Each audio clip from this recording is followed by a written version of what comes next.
Hi there, friends. I'm Dr. Ron, and I've got something cool that I want to show you today. At least I think it's pretty cool. I've been using it for a while, and I don't think even I have begun to use it quite to its full potential. But let me show you what I'm talking about.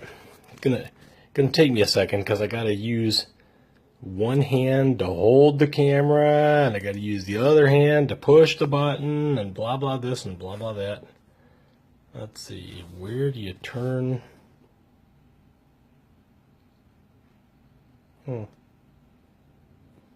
Okay, then I guess we're going to have to do it this way.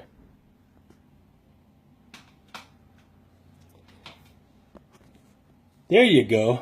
What you're looking at is what looks like a newspaper. It was created from a good friend, the devotional chef, for whom I maintain the social media. And, of course, it has roughly the appearance of a newspaper. It has a banner. You see the title, The Devotional Chef, God and Good Food. And then there are a couple of articles there with photos to match. Now, if you page down a little bit, you're going to see a few more articles. Most of them roughly related to food. And there are a few others related to Christian devotion as well, because that's the other thing that my man the chef really wants to communicate. So, you create a newspaper like this using the website paper.li. So that's pretty much what I call it. It's a paper.li paper. And I want to explain to you a little bit about how it works, because you may want to do something like this for yourself. Why would you want to do something like this for yourself? Because it is another way for you to connect with people on social media. But in particular, it is a way for you to connect with people on social media and share with them something in which you have a strong interest and a little bit of expertise. Now, I'm doing this specifically for the chef, and if you know me at all, then you know that I've explained to you that the chef is a cook, a purveyor of recipes, if you will. He loves the grill, he loves the kitchen, and he loves God, so he likes to talk about God as well and lead people in prayer and that sort of thing. He's a preacher. Okay. So I did this for him. Now, what I have done here is I've created what amounts to a newspaper. The website paper.li allows you to populate a newspaper using sources that you cherry pick yourself. Now, I use Twitter users almost exclusively as my sources because I can find the richness and depth of contributions that I need for a newspaper there, and I don't have to go anywhere else. But there are other sources. For instance, you can draw sources for your paper from Facebook as well. So what you're doing, in essence, when you create a paper.li paper, is that you are taking your Twitter followers and other people that you run across on Twitter, and you're making them reporters. They're your Clark Kent. They're your Lois Lane. How do you do it? Well, we're going to take another look at the paper just for a sec. Paper coming back up on the screen. I hope my fingers aren't in the way. For some reason, when I record a video, I cannot get the camera to flip over between me and what's on the other side. But I sign in, okay, to do my work.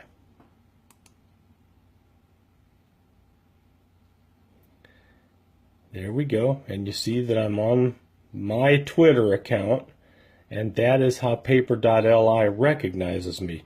The newspaper comes back up on the screen, and you'll notice that now they give me the option to edit. If I open the edit mode,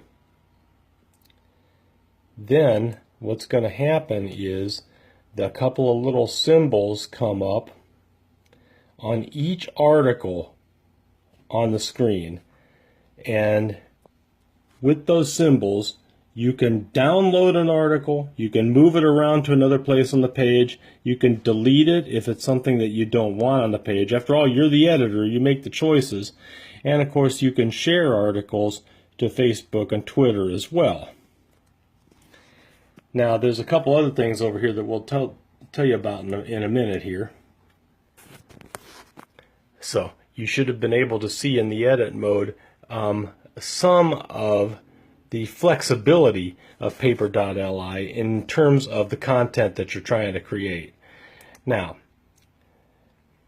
once you're in edit mode, of course, you can select sources. Now, I use Twitter pretty much exclusively, and I use what's called a Twitter list as my primary source. So the next thing I want to show you is what that list looks like. Now, what you're looking at now is my Twitter homepage. And you see the picture of myself and Beth over there on the side. That's my profile picture. And you see on top that I have created 9 lists. Now, these Twitter lists are useful for populating a paper.li.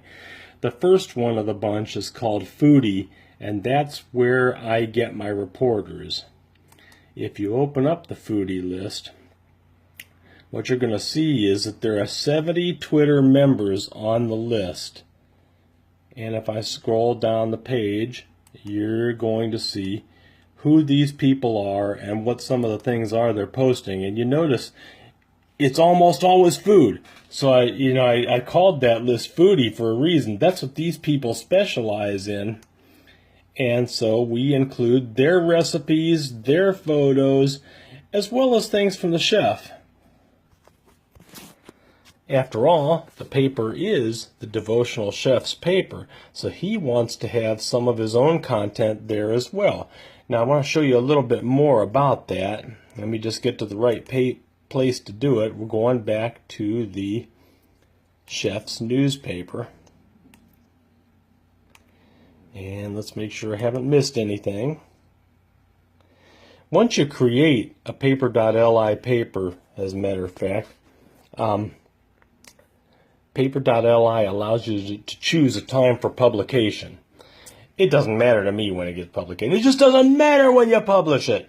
But I chose 3 p.m. because I kind of wanted to be awake to be able to see what the new paper was going to look like. So that's when that happens. Every day at 3 o'clock, there's a new devotional chef, God and Good Food paper. And when that paper comes out, a tweet comes out with it. The tweet shows is coming from me. My Twitter handle is RonGraham1. And people will know, if they're following my tweets at all, that the chef has a new newspaper out, and there'll be a few other Twitter members there who have contributed to the paper, so that they will see that they've been mentioned. Now, of course, I could create other Twitter lists too. There are other popular Twitter hashtags that I could use to create a list, like recipes and nom nom nom. Those are very popular everywhere you go. But one Twitter list is sufficient to get me the material I need. One thing you have to keep in mind, that some users may not want to be placed on lists, and if you run across a user who's like that, just remove them. You'll be able to find enough people who will not mind. And if they ask why they're on the list, tell them you've created a paper.li paper and you want to spread around the good work they've done. And I got to tell you, there's some people out there. There are some food bloggers, there are some chefs, and they've been doing good work and talking about it on Twitter, so we want to be able to share it with everybody else.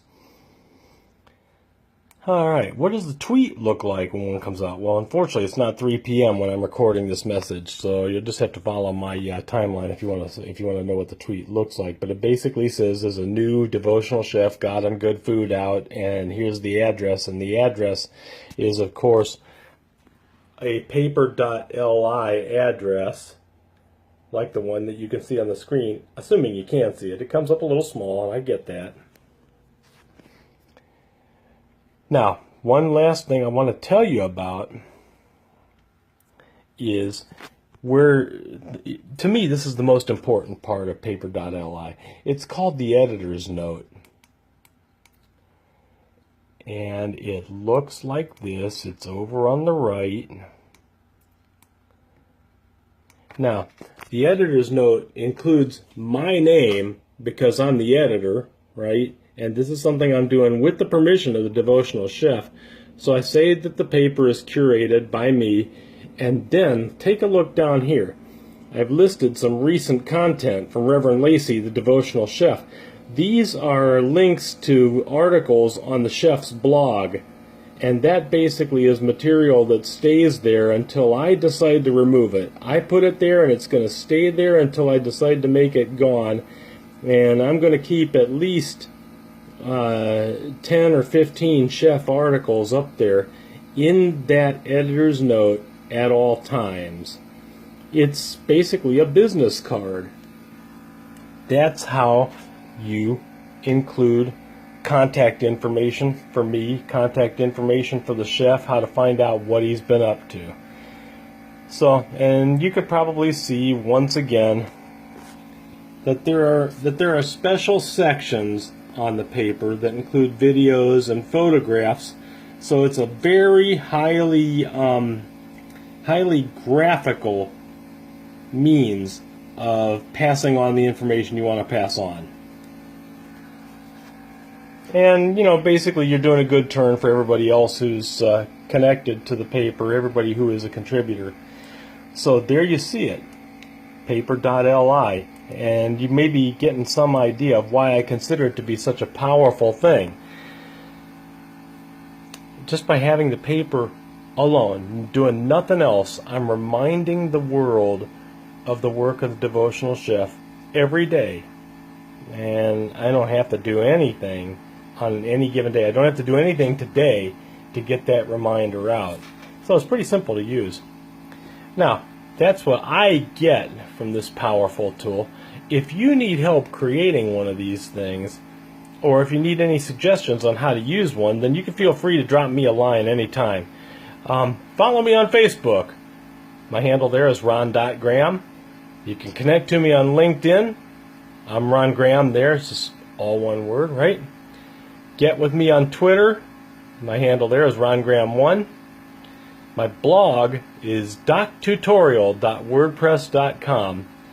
My email is rongraham01@gmail.com. Contact me anytime you want. If you need a hand with something, that's what I'm here for. And if you want to know about the devotional chef, his blog is thedevotionalchef.com.